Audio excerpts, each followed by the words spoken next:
Sono molto contento di tornare oggi insieme a voi sul canale, dove in questi mesi vi ho raccontato molte storie che erano per lo più mie esperienze dirette. Però a me piace moltissimo anche ascoltare. Per questo voglio inaugurare una nuova serie di puntate che parlerà attraverso gli occhi di altre persone che racconteranno a voi e a me delle nuove storie. Quindi andiamoci a vedere la nuova sigla.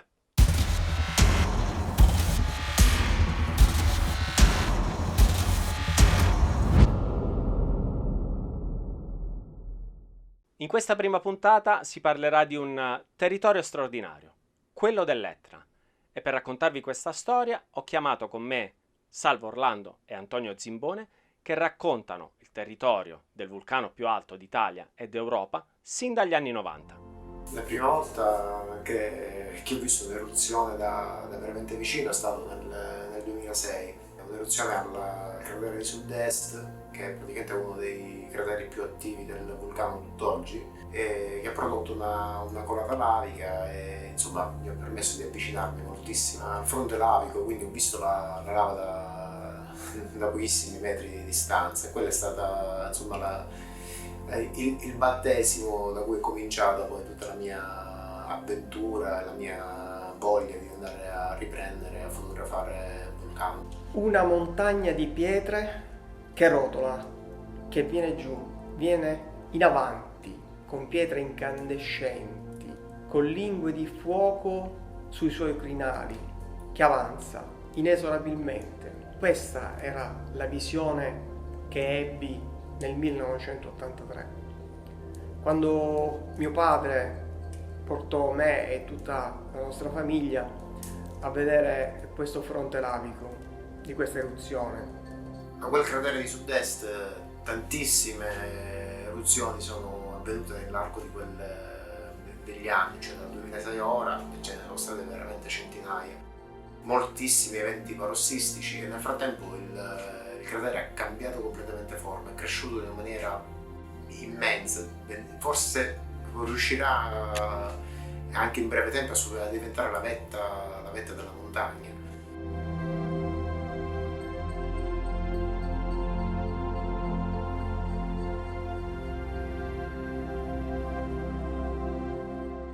La cosa incredibile è che riusciamo a vederlo nell'arco della nostra vita. Cioè, normalmente tutte queste evoluzioni geologiche avvengono nell'arco di centinaia e anche migliaia di anni. Ma che impatto può avere uno straordinario evento naturalistico come un'eruzione vulcanica rispetto alla nascita di una passione come quella fotografica? Questo è l'inizio della mia passione fotografica, che iniziò quel giorno, in quelle ore. Pensai di acquistare una macchina fotografica, all'epoca un'analogica. Poi mi iscrissi a un'associazione fotografica e da lì cominciò il percorso, diciamo, reportagistico, fotografico dei miei anni a seguire.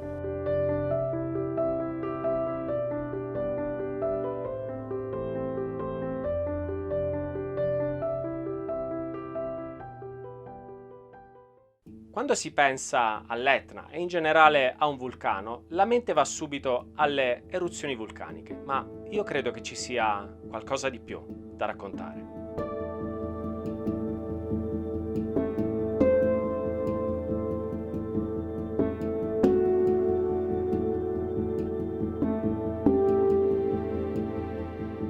L'Etna è un ecosistema unico, probabilmente unico al mondo, presenta tantissime specie endemiche che crescono soltanto sui pendii del vulcano. Ci sono delle specie di betulla, proprio la betulla etnensis, che crea dei boschi un po' su tutto l'areale del parco, e sono delle betulle che invece di crescere su un singolo tronco crescono un po' come se fossero degli arbusti. Ci sono delle ginestre che crescono solo da noi, sono degli arbusti enormi, non sono dei cespugli ma sono proprio degli alberi. Oppure in estate vediamo proprio queste distese enormi di fioriture di saponaria e su questi pendii di sabbia vulcanica nera, con questi contrasti che sono una cosa veramente incredibile. Il paesaggio etneo è una visione viva in quanto in continua evoluzione. Ciò che percepiamo è una visione unica, irripetibile e destinata a mutare repentinamente. Quando pensiamo a un evento naturale di grandi proporzioni, raramente ci soffermiamo su un dettaglio: il suono. Qual è il suono di un'eruzione vulcanica? Il suono dell'Etna durante l'attività si può avvertire da lontano, come qualcosa di profondo, qualcosa che proprio capisci che viene dalle viscere della terra, perché è proprio quel suono basso. Poi quando invece sei lì vicino al cospetto di un'eruzione puoi sentire lo spostamento d'aria delle esplosioni che suonano tipo delle cannonate. E poi se sei vicino a una colata puoi sentire il crepitio delle rocce che rotolano e che avanzano. Insomma è qualcosa di vivo, sembra quasi respirare.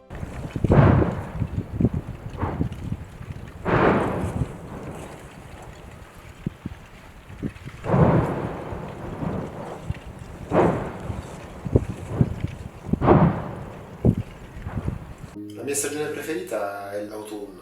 Amo tantissimo questa stagione perché i colori del cosiddetto foliage dato dalle betulle che diventano gialle, dai faggi che diventano rossi, insomma tutto questo poi a contrasto con un territorio che ha un nero di fondo dato proprio dalla terra vulcanica, dà dei risultati cromatici, non solo fotograficamente, anche proprio per la gioia degli occhi, veramente, veramente incredibile. Anno dopo anno il vulcano cambia con le sue eruzioni, le sue colate e tutto è diverso. Ogni volta che si sale su per fare una sessione di fotografia o una sessione video, si incontrano sempre nuove visioni. Sull'Etna non ci sono delle vere e proprie sorgenti d'acqua, ma quando praticamente comincia a sciogliere un po' la neve, oppure quando ci sono delle forti piogge, tipo in autunno, si creano questi ruscelli che scendono verso all'interno dei boschi. Ma la cosa bella, particolare di questi eventi è che quando quest'acqua scende si va a raccogliere dentro dei canaloni scavati nella roccia lavica, nella roccia basaltica, e il risultato è proprio questi letti di questi fiumi scavati nella roccia. Sono, diciamo, qualcosa di probabilmente unico come manifestazione vulcanica legata al processo del ciclo dell'acqua. Un'altra cosa molto bella di questo territorio del vulcano è che abbiamo un'immensa valle che è quasi interamente ricoperta da un deserto lavico che si chiama Valle del Bove, però sui pendii di questa valle crescono tantissime specie anche di alberi che riescono ad attecchire fra le rocce in condizioni veramente estreme. Vivere vicino a un vulcano deve essere sicuramente un'esperienza molto particolare. Allora io mi chiedo, i catanesi, i siciliani che vivono in quell'area, che rapporto hanno con l'Etna? In tanti anni che ho documentato l'Etna con fotografie e con video, mi capita che amici o fotografi mi rivolgono la domanda se ho paura o meno di abitare vicino ad un vulcano. Io alla domanda sorrido dicendo che non c'è assolutamente paura di abitare vicino ad un vulcano. Il vulcano Etna è una montagna viva.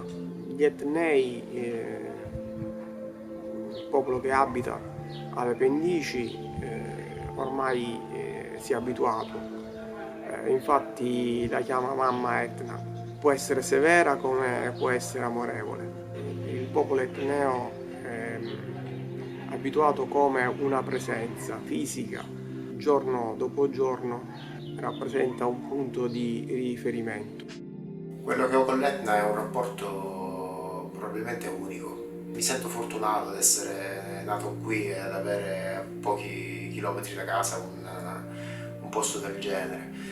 Per me è rigenerante, anche se ho viaggiato abbastanza in diversi posti del mondo, poi alla fine mi rendo conto che il nostro è veramente un territorio unico, un territorio che vale davvero la pena che venga valorizzato, che venga scoperto per quello che è. Devo confessarvi che per me è stato molto emozionante registrare questa puntata e devo ringraziare ancora Salvo e Antonio. Io vi do l'appuntamento alla prossima puntata, ma non prima di aver visto altre straordinarie immagini che arrivano dalla Sicilia.